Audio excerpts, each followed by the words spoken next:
আচ্ছা, আমরা আজকে ক্লাস 9-এ তরল ও বায়ুর চাপ এই সাব ইউনিটটা পড়ব। সবার প্রথমে আমাদের জানতে হবে প্রবাহী কী। প্রবাহী কথাটা থেকেই আমরা জানতে পারছি যে যে সকল পদার্থ প্রবাহিত হতে পারে তাদের আমরা প্রবাহী বলবো। যেমন তরল, বায়ু এগুলো প্রবাহিত হতে পারে, তাই এদেরকে আমরা বলবো প্রবাহী। এই প্রবাহী চাপ, ঘাত এই সকল ধর্ম আছে। তোমরা প্রায়শই শোনো যে নদী বাঁধ ভেঙে গিয়ে বন্যা হয়েছে। আমাদের হাওড়া জেলায় তো উদয়নারায়ণপুরে প্রতি বছরই প্রায় বন্যা হয়। তো এই বন্যা হওয়ার কারণটা কি? নদী বাঁধ ভেঙে যাওয়ার কারণটা কি? তার কারণ বর্ষাকালে নদীর জলের পরিমাণটা বেড়ে যায়, বেড়ে গিয়ে বাঁধের উপর অতিরিক্ত বল প্রয়োগ করে, তার ফলে বাঁধটা ভেঙে যায়। তো কোনো তলের উপর লম্বভাবে যদি বল প্রযুক্ত হয় তখন সেই বলটাকে আমরা বলি ঘাত। তার মানে ঘাত হলো এক ধরনের লম্বভাবে প্রযুক্ত বল। তাহলে ঘাতের একক আমরা পেয়ে যাব। ঘাত যদি বল হয় তাহলে বলের এককই হবে ঘাতের একক। তাহলে সিজিএস পদ্ধতিতে ঘাতের পরম একক হবে ডাইন। তার কারণ আমরা পড়েছিলাম বলের সিজিএস একক ডাইন, এসআই একক নিউটন। তার মানে ঘাতেরও সিজিএস পদ্ধতিতে পরম একক হলো ডাইন, আর এসআই পদ্ধতিতে পরম একক হলো নিউটন। অভিকর্ষীয় একক কি?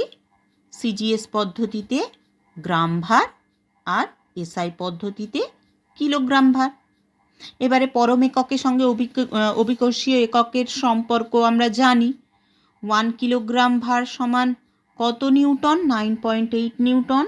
আর 1 গ্রাম ভার সমান 980 ডাইন। এবারে আমরা দৈনন্দিন জীবনে দেখেছি যে তোমাকে একটা পাউরুটি কাটতে দেয়া হলো একটা ভোঁতা ছুরি দিয়ে, আর আরেকজনকে একটা ধারালো ছুরি দিয়ে, তোমার ভাইকে একটা ধারালো ছুরি দিয়ে পাউরুটি কাটতে দেয়া হলো। কে তাড়াতাড়ি ভালোভাবে পাউরুটিটা কেটে ফেলতে পারবে? ভাই। তাকে ধারালো ছুরি দেয়া হয়েছে, সে ওটা দিয়ে তাড়াতাড়ি পাউরুটিটা কেটে ফেলতে পারবে। কেন? তার কারণ হচ্ছে ভাইয়ের কাছে ধারালো ছুরি আছে। তার মানে ধারালো ছুরি মানে তার ক্ষেত্রফলটা কম, ছুরির ক্ষেত্রফলটা কম। আমরা জানি ক্ষেত্রফল যদি কম হয় তাহলে তার উপর বেশি চাপ প্রয়োগ করা যায়। সেই জন্য সে ছুরি দিয়ে পাউরুটির ওপর বেশি চাপ প্রয়োগ করতে পেরেছে, ফলে সে ভালোভাবে পাউরুটিটা তাড়াতাড়ি কাটতে পেরেছে। তার মানে চাপ যদি আমরা সংজ্ঞায়িত করতে চাই তাহলে আমরা এটা বলতে পারি যে কোনো তলের একক ক্ষেত্রফলের উপর লম্বভাবে প্রযুক্ত বলকে আমরা চাপ বলবো।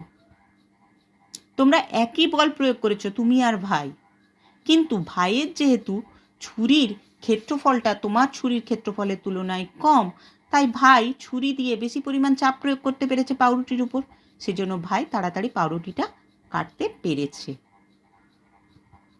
তার মানে চাপের সংজ্ঞা আমরা দিতে গেলে বলবো কি? কোনো তলের একক ক্ষেত্রফলের উপর লম্বভাবে প্রযুক্ত বলকে আমরা চাপ বলি। আচ্ছা দেখো, বল হচ্ছে একটা ভেক্টর রাশি, কিন্তু চাপ হচ্ছে একটা স্কেলার রাশি। চাপ সমান কি? বল বাই ক্ষেত্রফল। তাহলে আমরা একক চাপের একক জানতে পেরে যাব, বলের একক বাই ক্ষেত্রফলের একক। তাহলে সিজিএস পদ্ধতিতে চাপের একক কত পাবো? সিজিএস পদ্ধতিতে বলের একক ডাইন, আর ক্ষেত্রফলের একক কি? Centimetre square. তাহলে সিজিএস পদ্ধতিতে চাপের একক পাবো ডাইন পার সেন্টিমিটার স্কোয়ার বা ডাইন পার বর্গ সেমি। আর এসআই পদ্ধতিতে বলের একক নিউটন, তাহলে নিউটন বাই বর্গ মিটার, বা একে আমরা বলে থাকি পাস্কাল। সিজিএস এবং এসআই পদ্ধতিতে চাপের মধ্যে সম্পর্ক কি? 1 পাস্কাল সমান 10 ডাইন পার সেমি স্কোয়ার। আর চাপ আর ঘাতের মধ্যে তাহলে সম্পর্ক কি? চাপ যদি বল বাই ক্ষেত্রফল হয় তাহলে বল মানে তো ঘাত, তাহলে চাপ সমান কি? ঘাত বাই ক্ষেত্রফল। তাহলে ঘাত সমান হবে চাপ ইন্টু ক্ষেত্রফল। চাপের মাত্রীয় সংকেতটা আমাদের বলা হয়নি, চাপের মাত্রীয় সংকেতটা তোমরা একটু দেখে নাও, তোমাদের মাত্রা আমি ক্লাসরুমে শিখিয়েছিলাম। বলের মাত্রা বাই ক্ষেত্রফলের মাত্রা, বলের মাত্রা আমরা জানি mL/2, আর ক্ষেত্রফলের মাত্রীয় সংকেত L/2। তাহলে চাপের মাত্রীয় সংকেত হলো mL/1T2। এবারে তোমাদের যেটা জানতে হবে সেটা হচ্ছে প্রবাহীর অভ্যন্তরে কোনো বিন্দুতে চাপ। একটা প্রবাহীর মধ্যে যে কোনো বিন্দুতে কত চাপ থাকে, সেই প্রবাহী ওই বিন্দুতে কতটা চাপ প্রয়োগ করে, সেটা আমরা কিভাবে নির্ণয় করব। আমরা দেখো এখানে একটা চিত্র এঁকেছি, যেই চিত্রে দেখো একটা বিন্দু নেওয়া হয়েছে পি বিন্দু। ওই পি বিন্দুর চারিদিকে আমি এ ক্ষেত্রফল বিশিষ্ট একটা অনুভূমিক তল কল্পনা করেছি। এই পি বিন্দুটা কোনখানে অবস্থিত? দেখো ওই যে পাত্রের মধ্যে জলের উপরিতল আছে, সেই উপরিতল থেকে এইচ গভীরতায় পি বিন্দুটা আছে। আর যে তরলটা নিয়েছি সেই তরলটার ঘনত্ব ধরে নিয়েছি ডি।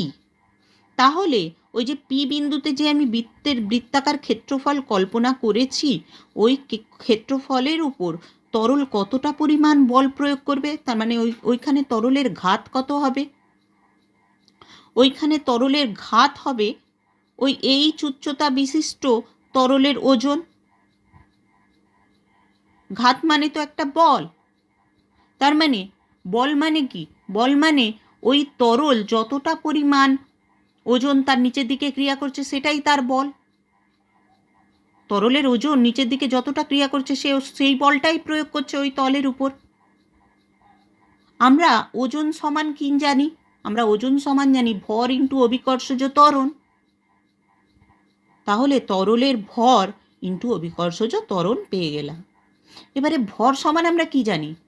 আয়তন ইন্টু ঘনত্ব। তাহলে আয়তন ইন্টু ঘনত্ব ইন্টু অভিকর্ষজ ত্বরণ মানে স্মল জি। অভিকর্ষজ ত্বরণকে আমরা স্মল জি দ্বারা প্রকাশ করে থাকি। তাহলে আয়তন ইন্টু ঘনত্ব ইন্টু স্মল জি। এবারে দেখো আয়তন কতটা হবে? ওই তরলের ক্ষেত্রফল কত? এ ক্ষেত্রফল। আর উচ্চতা কত? উচ্চতা এইচ উচ্চতা, গভীরতা এইচ গভীরতায় আমরা চাপ নির্ণয় করছি। তার মানে আমরা আয়তন কিভাবে পাচ্ছি? ক্ষেত্রফল ইন্টু উচ্চতা। তাই তো, আয়তন তো ওইভাবেই পাই, ক্ষেত্রফল ইন্টু দৈর্ঘ্য, দৈর্ঘ্য ইন্টু প্রস্থ ইন্টু উচ্চতা মানে আয়তন।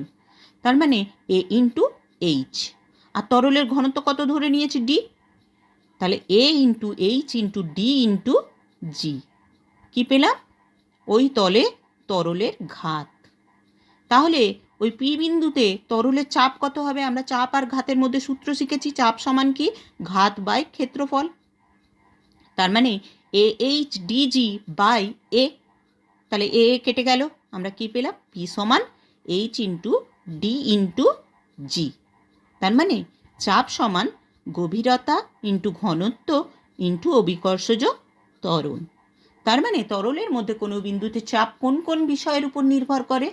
তরলের গভীরতার উপর নির্ভর করে, তরলের ঘনত্বের উপর নির্ভর করে এবং অভিকর্ষজ ত্বরণের উপর নির্ভর করে। এর পরের যে টপিক তাতে আমরা চলে যাব সেটা হচ্ছে তরলের চাপের প্রকৃতি। এই যে তরল যে চাপ প্রয়োগ করছে, চাপের কতগুলো বৈশিষ্ট্য আছে। তরলের চাপের প্রকৃতিতে আমি কি কি পয়েন্ট আউট করেছি দেখো, তোমাদের বইতে অনেক কিছু আছে, তা থেকে আমি সামারাইজ করে এখানে লিখেছি। তরলের ঊর্ধ্বচাপ, নিম্নচাপ, পার্শ্বচাপ আছে। স্থির তরলের মধ্যে কোনো অনুভূমিক তলে সকল বিন্দুতে চাপ সমান। যে কোনো দিকে কোনো একটা অনুভূমিক তলে অনেকগুলো বিন্দু নাও, যে কোনো বিন্দুতেই তরল সমান চাপ প্রয়োগ করবে। আর স্থির তরলের অনুভূমিক তল সর্বদা, মুক্ত তল সর্বদাই অনুভূমিক থাকবে। তোমরা একটা গ্লাসে জল নাও, জল নিয়ে দেখো যে ওই গ্লাসের জলের উপরিতলটা অনুভূমিক আছে, আঁকাবাঁকা নেই। এবার আমি গ্লাসটাকে একটু নাড়িয়ে দিলাম, তাহলে জলটা কি হবে? জলটা অস্থির সাম্যে থাকবে, অর্থাৎ জলটা এলোমেলোভাবে থাকবে। জলটা আবার যখন স্থির অবস্থায় আসবে তখন দেখবে জলের উপরিতলটা আবার অনুভূমিক হয়ে গেছে।